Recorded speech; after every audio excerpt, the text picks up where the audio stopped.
be turning to Revelation chapter 21.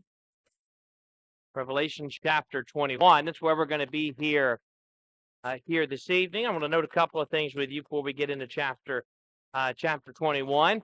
We're quickly coming to an end of our study of Revelation, Lord willing. Finish 21 tonight, 22 on Sunday, and then we're finished with the book of Revelation. I was talking about it earlier. We're going to wait, I think, until the first of the year to start something new. So I'll just do a psalm or something next Wednesday and the next Sunday before I go out of town. I'll let you know what that is on Sunday. Don't know yet what that exactly where we're going, and then we'll start a new book come the first of the year, so we can just start that in January. So I'll note that with you before we begin. Again, more about that coming on Sunday morning before we finish up Revelation. Before we get into chapter 21, we'll do what we've been doing and quickly review. We'll spend a little more time here reviewing this since we're closing in on the end of the book. About in the book, but particularly we're focusing here on 12 through 20 and the message in the second half of the book. The book as a whole is about victory in the Lamb. Chapter 17 and in verse 14 is our verse. These will make war with the Lamb, and the Lamb will overcome them. Lord of Lords and King of Kings, and those who are with him are called, chosen, and faithful. The book divides itself down into two major sections. 1 through 11 is the conflict on earth. 12 through 22 is the conflict between the Lamb and the dragon. It's in that conflict we've been in for some time, and we'll focus on that more in a second. Quick reminder of our rules for studying Revelation. Remember, the book was written to encourage the people of John's day not to press, or that it's largely symbolic, that it heavily used the Old Testament, not to press the details of the symbolism, to interpret the book in light of clear biblical passages, and to visualize or picture these visions in mind. We've been reminding ourselves of these for a number of reasons. For example, we used several of these rules on Sunday morning when we were in chapter 20. Chapter 20 is that chapter that's often used for teaching premillennialism. Not often, it is the chapter used for premillennialism. As Ray Summers said, if it wasn't for Revelation 24, 5, and 6, premillennialism wouldn't exist. It's a symbolic passage and heavily symbolic terminology that is taken and used by many. And so when we were in that chapter, now what exactly is this binding of Satan and this rule? And we explain what we think it means. And at the end of the day, we cannot be dogmatic, as we cannot be with most of these things, but I can be dogmatic as to what it's not. And that is Revelation 24, 5, and 6 is not teaching premillennialism. How do I know that? Well, it's symbolic language, so we're not taking that as a literal 1,000-year reign. And it would violate, that interpretation would violate a clear biblical passage. And so we may not be dogmatic as to what it is. Again, I think it's that he's not able to have the same kind of authority over the nations as he was over Rome. He'll eventually be released, and then Satan will eventually be released. And then there'll be in some sense, something like that arise again before the end of time. When and where and what exactly that is, I do not know. We don't need to know. It's, again, symbolic language is representing that Satan will not have that same kind of reign then. But again, we come to that interpretation. You may say, well, I think this other one fits. All right, if you find another interpretation that fits, as long as it doesn't violate another passage, then fine. So that's the point we want to understand. We've been trying to remind ourselves of throughout the book.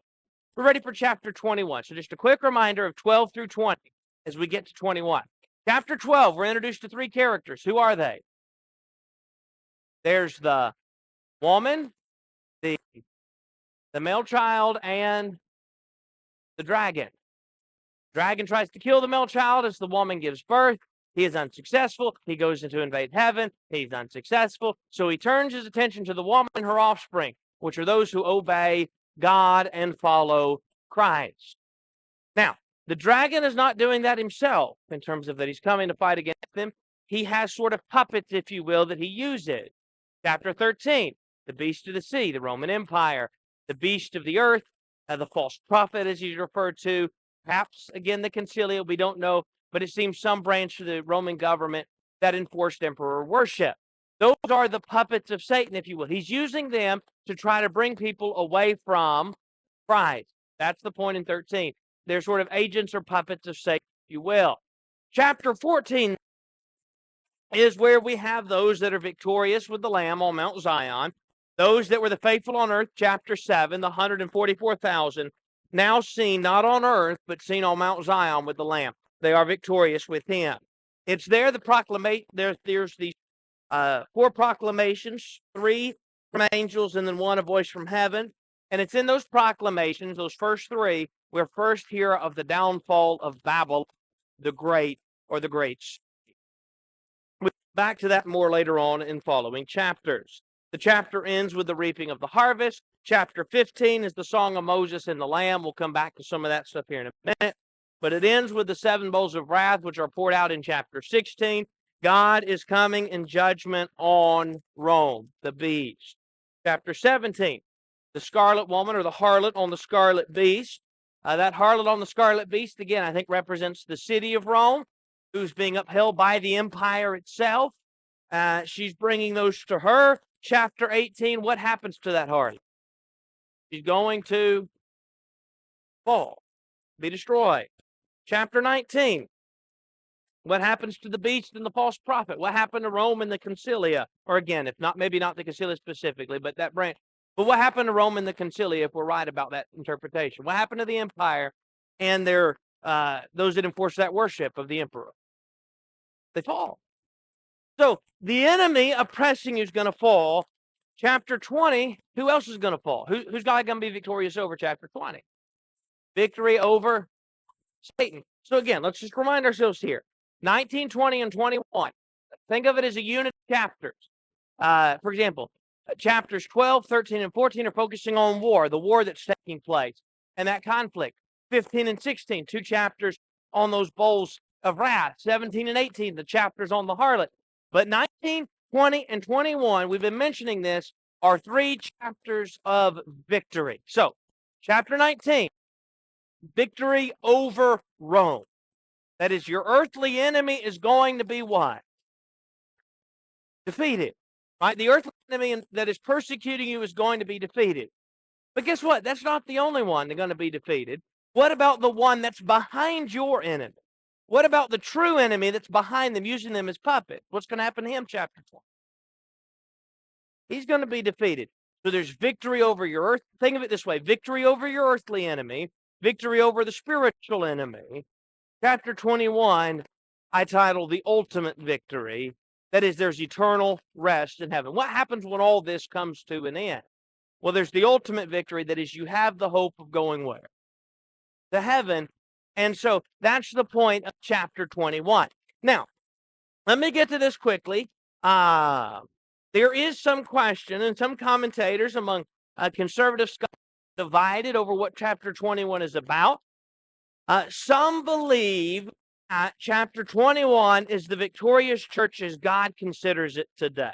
That is, the enemy's defeated, there's the binding. That's how God considers the church, victorious church as God considers it today. It's purged and purified and passed through the tribulation. So that view is the idea that it represents the church today. Now, there are, again, conservative scholars that hold that view. I don't think that's what chapter 21 is about. I don't have time to go through all of it. But I think that if we back up to the end of chapter 20, it'll tell us what 21 is about. Chapter 20 ended with this. Then I saw a great white throne, verse 11, and him who sat on it, from whose face the earth and the heaven fled away. And I think that's representative of the earth is destroyed. This earth is destroyed. There was found no place for them. And I saw the dead, small and great, standing before God, and books were opened. And another book was opened, which is the book of life. And the dead were judged according to their works by the things which were written in the books.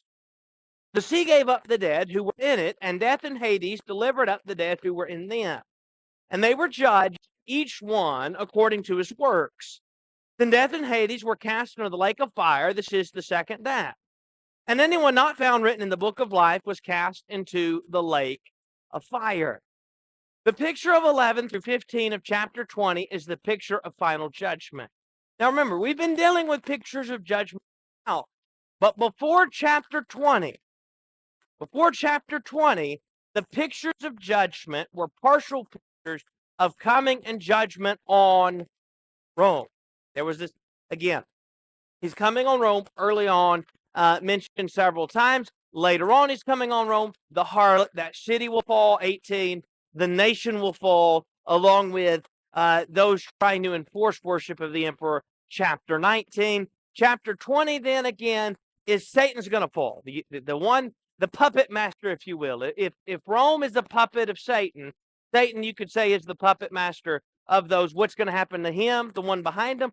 He's going to fall. And what's going to happen, chapter 21, is you're going to ultimately have rest. There is no more enemy to be defeated when chapter 21 comes around. I think the picture is evident later on in the chapter when what happens to the gates? They are never, what? They're never shut. Why? Because there's no enemy you have to worry about coming in, not an eternal rest. So, chapter 21 is the ultimate victory, eternal rest in heaven. The key verse is verse 1. Now I saw a new heaven and a new earth, for the first heaven and the first earth had passed away. Also there was no more sea.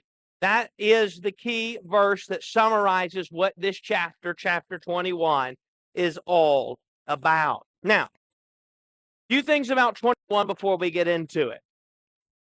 Number one, what a ultimate point. The ultimate point, again, in this chapter of victory is that those who serve God faithfully are victorious. Now, we already know that they're victorious from the sense that, in the sense that their calls would be revived, if you will, chapter 20, right? That the resurrection in the figurative sense, the resurrection of their cause. But those that were actually killed weren't brought back to life on earth. So they seem to be defeated in the sense they were killed. But understand that even though you may have your life taken, you're still going to be victorious if you endure to the end. If you, as he's going to mention down in verse 7, overcome. And so chapter 21 is showing that even if your life is taken, there is victory. Now, let me say this too. We're going to get into some descriptions later on of that.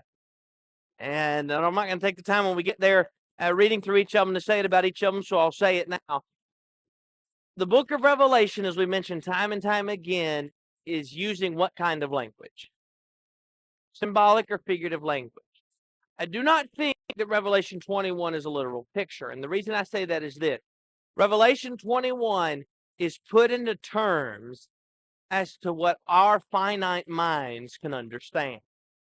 And that is, we'll illustrate it this way. Think about eternity itself. And I don't think our minds can fully understand what eternity is because we think in terms of time, right? We have this time. 7 o'clock, it's Wednesday, right? There's a day, that's time. 7 o'clock is when church services is, right? We think in terms of time. You got to go to work at a certain time. You clock out at this time. Right? We think about everything in terms of time. We may not fully understand the idea that there is no time in eternity. We can understand, like we fully understand it to the extent of our minds trying to grasp things in terms of time. The reason I bring up that illustration is this.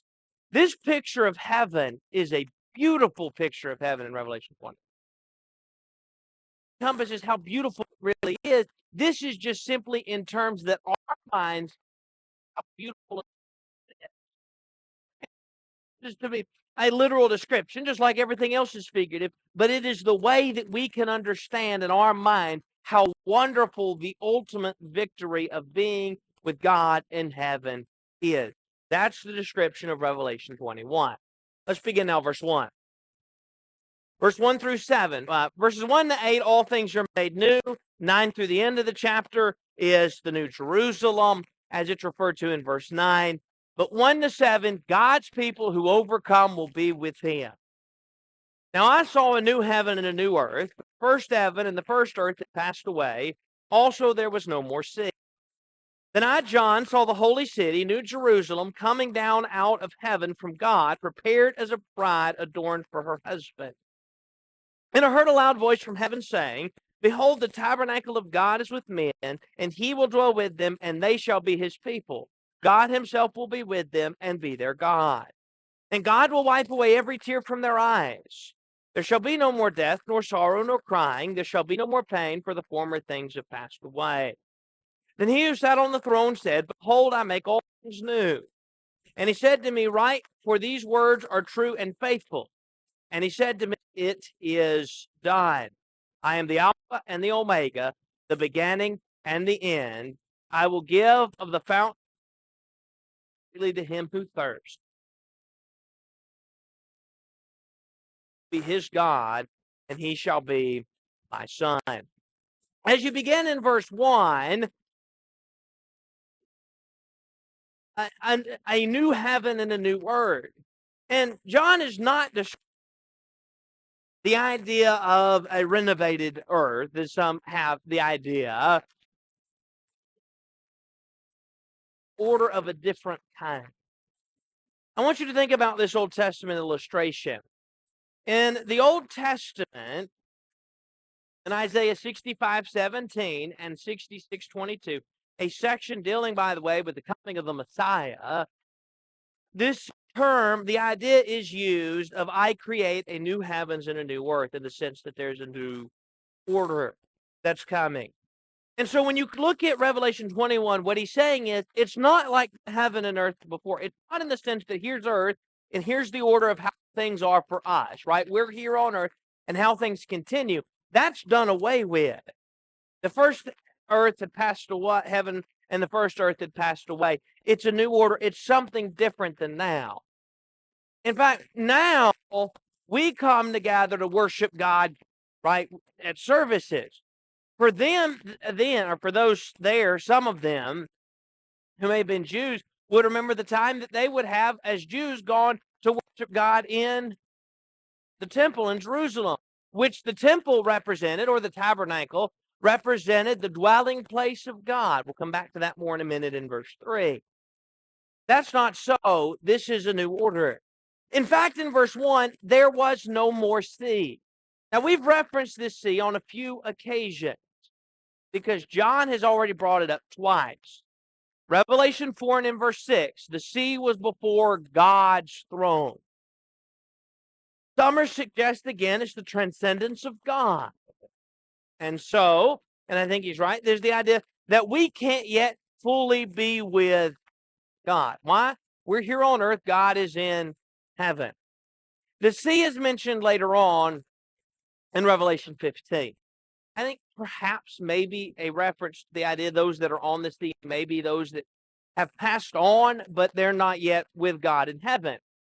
Some have suggested that it just represents, and maybe so, the idea that their fate is sealed. They are with God. Maybe not literally there, but they are going to be with God. Their fate is sealed, and that's not open to everyone yet. Those that are still living don't have that yet. They're right. We could fall away, but then when there's no more sea, that's removed, and all alive and dead come to God. Either way, the point is this. You're not yet in the presence of God, chapter 4. Revelation 15, you're closer. Revelation 21, there's no more sea. All of those who serve God faithfully then are going to be where? After judgment. With God. They're going to be in his presence. There's no sea dividing you anymore. You're there with God. In fact, verse 2, the New Jerusalem's coming down from heaven. More about that later on. Coming down out of heaven from God, prepared as a bride adorned for her husband. Again, we'll come to the bride more and talk about that when we get later on in the chapter. He said in verse 3, I heard a loud voice from heaven saying, Behold, the tabernacle of God is with men, and he shall dwell with them, and they shall be his people. God himself will be with him and be their God.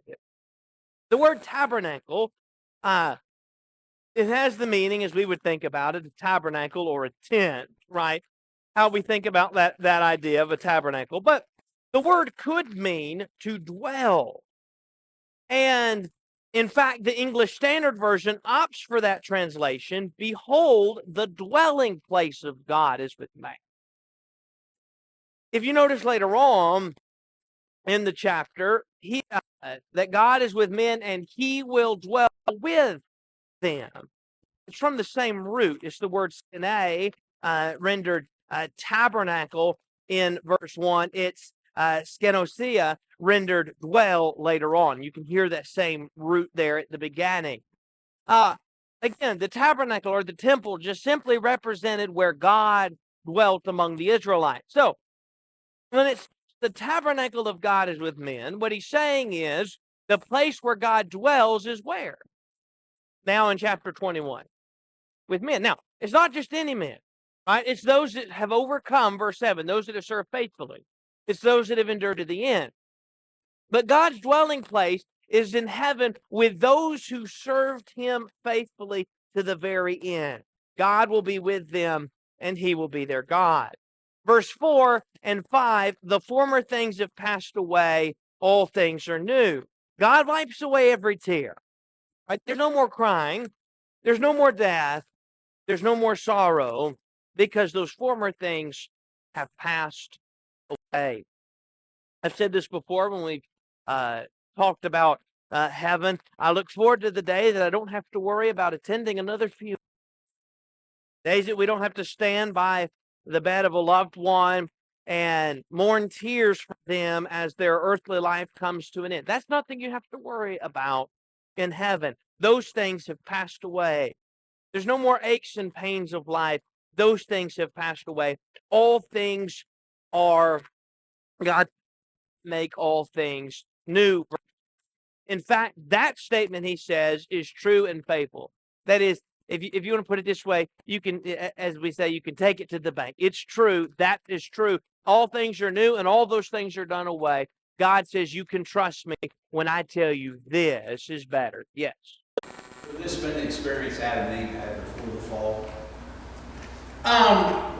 The idea of him dwelling with them, or the Well, I mean, these things that we don't like, this sorrow and pain and death and all these things, before the fall of man, like in the Garden of Eden, it seems like it would have been this way too. That's just perhaps so. I think You're right. Perhaps that was the way it was for them early on. But we know death itself, at least, was not part of that. If there's no death, I don't know about the pains, but I know Adam didn't have to work, and then he did, and it was by the sweat of his brow. So I know at least part of it wasn't there in the garden, if not all of it. And so you're right. In fact, when we get later on, we mentioned it already. We'll get to it in chapter 22, Lord willing, Sunday. We end the book, that is the Bible itself, where we began, and that is we began with man having access to the tree of life, and that's where we're going to end. So, you're right. I think it may, at least in part, be things they themselves would have felt early on. They didn't have to worry about those things, but then all of a sudden they did. Verse 6, and he said to me, it is done. I am the Alpha, the Omega, the beginning and the end. I will give of the fountain of the water of life freely to him who thirsts. He who overcomes shall inherit all things, and I will be his God, and he shall be my son. Again, the statement is made by the Father, the one, verse 5, on the throne. That's significant because if you remember back in chapter 1, when a statement was made about, in verse 8 of chapter 1, I think it is, about being the Alpha and the Omega, the beginning and the end, we said, who's that speaking? We said, when you look at some of the terms, that's used of the Father. Here he himself calls himself, again, the Alpha, the Omega, the beginning and the end. Christ does as well, but the Father does here. He says, I'll give of the fountain of the waters of life freely to him who thirsts, and he who overcomes shall inherit all things. Again, the dwelling place of God is with men, but it's not just everyone. It's those who, verse 7, overcome, those who God says are his sons and daughters, those that are children of God. Then in verse 8, we take a pause. This entire chapter, 27 verses, 26 of them are dedicated to those in heaven, what heaven is like. But there's one verse where we take a pause for just a minute. There are some people, again, we saw that it's the dwelling place of God is with man. But again, verse 7, it's he who overcomes. Not everyone's there. Verse 8, here are some of those not found there. The cowardly, the unbelieving, the abominable, the murderers, the sexually immoral, the sorcerers, the idolaters, and all liars. Find this interesting. And perhaps the reason that this is here is because of the context of the book. The list of what is said here, exclude the first one. Forget cowardly for just a second. The rest of the list is what man would view as being terrible, heinous things. Yet he kicks off the list with what? Now come back to the term I did forget. Cowardly. Remember, we're dealing with people facing persecution. I think it's a reminder to them. If you don't overcome, if you are cowardly, you suffer the same fate as those who are murderers or fornicators and all of these other things. You suffer the same part. You have your part in the lake that burns with fire and brimstone, the second death, instead of having that hope of heaven. So don't give in, overcome, and you can have that hope of heaven.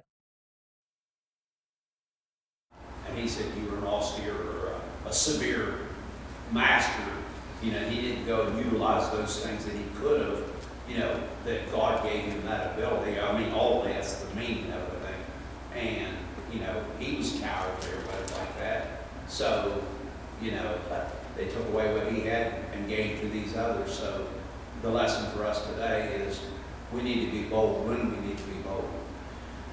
You're right. You know, and I think as you look at this book as a whole, that's exactly what he's been telling them. As you suffer, again, some of you it may mean your life. Some of you it may mean prison. Some of you it may mean you don't get to eat tomorrow because of the restrictions of the. But you overcome. They did, and he's telling you, if you do, this is your hope. But if you don't have same fate, by the way, as the beast and the false prophet of whom you are trying, or whom if you give in, you did because of your fear of them. 9 now begins the transition. This is the description that should be 12 through 27, or 9 through 27, not 12 through 27. The description of the great city. He comes again and describes, or the New Jerusalem instead of the description. New Jerusalem, 12 to 27. I, for some reason, put what B is over there on number 2. Number 2, the New Jerusalem, 9 to 27. That should be. Verse 9 through 11, John is shown the great city. Then one of the 7 angels, of whom who had the 7 bowls filled with the 7 last plagues, came to me and talked with me, saying, Come, I will show you the bride, the Lamb's wife. And he carried me away in the Spirit to a great high mountain and showed me the great city, the holy Jerusalem, descending out of heaven from God. Having the glory of God, her light was like the most precious stone, like a jasper stone, clear as crystal. One of the angels, one of those of chapter 15 and 16 that have one of the 7 bowls of wrath, comes to John and says, I will show you the bride, the Lamb's wife. Now, remember this. Go back earlier to chapter 19, where we saw the marriage, or chapter 19 and 7 to 10, the marriage of the Lamb, and we made the point they're betrothed. There's a sense in which the church, God's people, are the bride of Christ now. It's used that way. But there's a sense in which that's not fully realized till when? Till we're with God in heaven, right? Our fate is sealed. Now, when he comes here, he doesn't refer to the one betrothed. Come, I will show you the bride, the Lamb's wife. Now, it's interesting. He says, I'm going to show you the bride, the Lamb's wife. And here comes down this city. So at first glance, it feels like John's told, I'm going to show you one thing, but here is something else. But that's not what's happening. What he's showing him is the home and the resting place for the bride of Christ. That is, those who have endured, those that are the bride of Christ, those who are faithful and endure to the end, this is their fate. This is where they are. They are in the great city, the holy Jerusalem, descending out of heaven from God. It is then in verse 12 he begins describing this city. He describes the exterior, and then he'll describe the interior of the city. The exterior, beginning at verse 12 through 1, also she, that is that city, the bride, or the city here, had a great and high wall with 12 gates and 12 angels at the gates, and named tribes of the gates on the all of the city had 12 foundations, and on them were the names of the 12 apostles of the Lamb.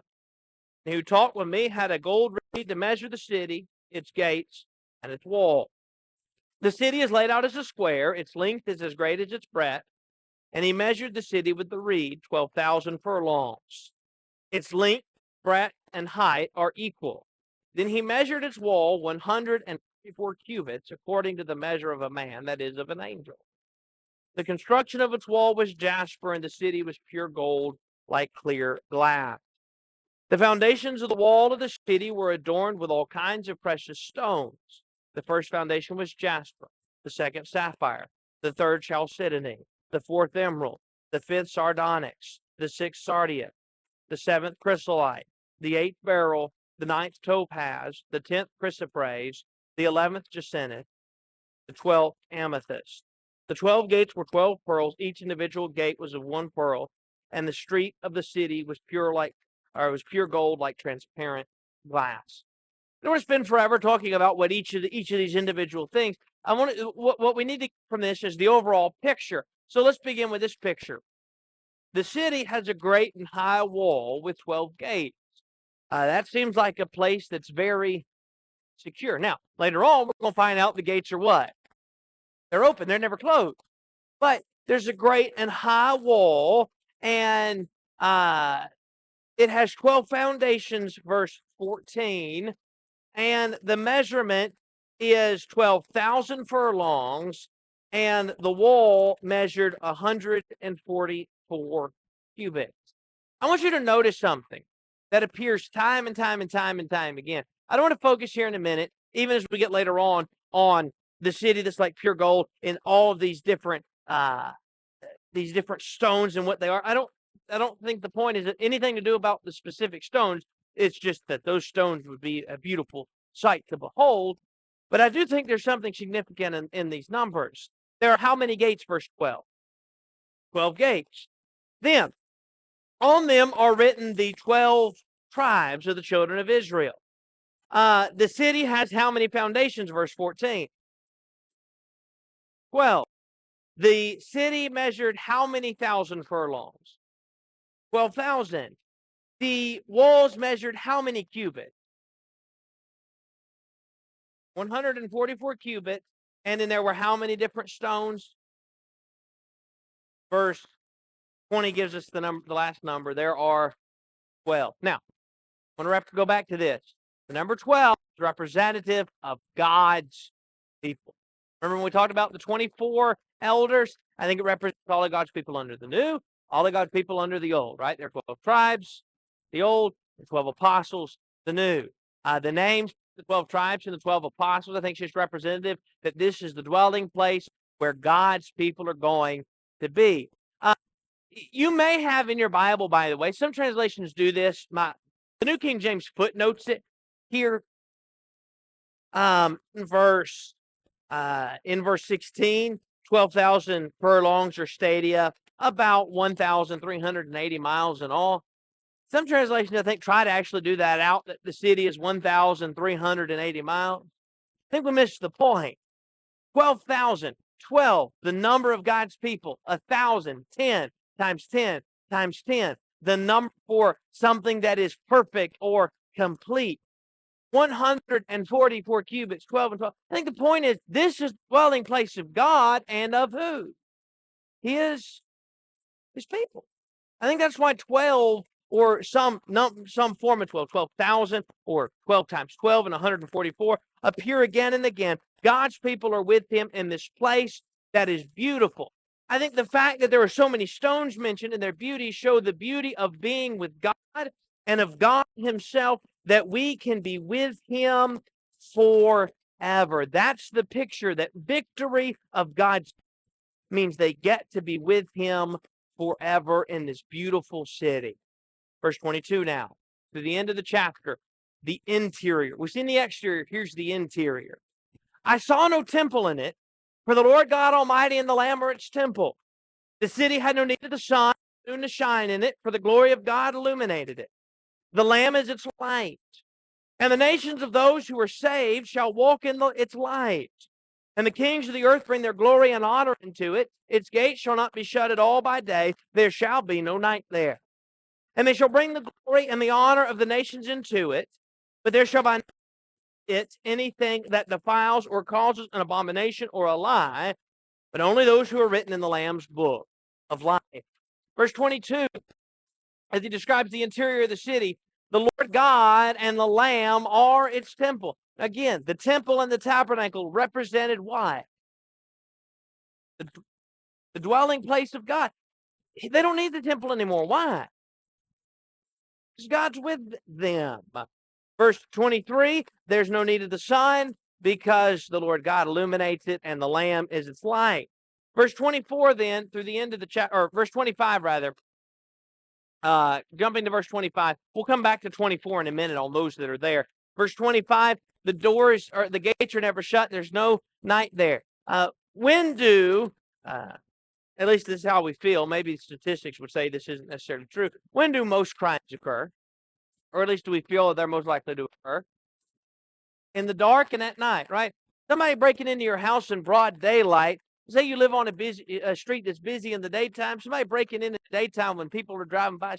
But at night, when they have the cover of darkness, they're more likely to get away. You don't have to worry about that. There's no night there. The gates never shut because there's no enemy to invade. But again, as we saw earlier, not everyone's there. It's made up those that dwell in this city are those who are saved, verse 24. The glory of the nations are mentioned 24 and 26. Nothing that defiles is allowed in, and those there are only those who are written in the Lamb's book of life.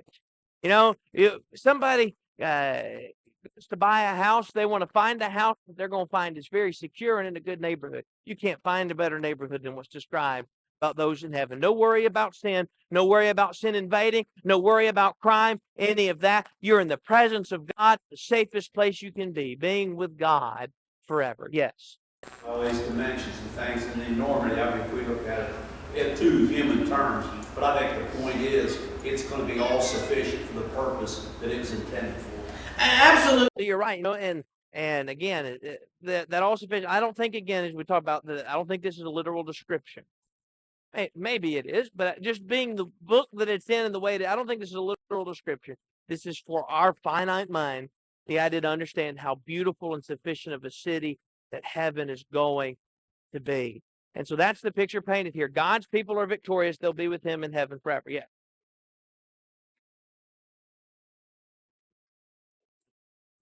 Yes. Yes, when he talks about the dwelling place in heaven, this is now the place that has been prepared. Those now get to enter in to it. The final judgments happen chapter 20, chapter 21. You now get to enter in to that rest. So again, we'll close the book on Sunday morning, Lord willing, with 22. Technically, we'll begin with a little bit more of a description of heaven before the closing remarks. But remember, 21 brings to a close our unit of chapters: victory over their earthly enemy, victory over your spiritual enemy, and the ultimate victory you get to be in heaven forever. Lord willing, we'll pick up in 22 and finish the book on Sunday.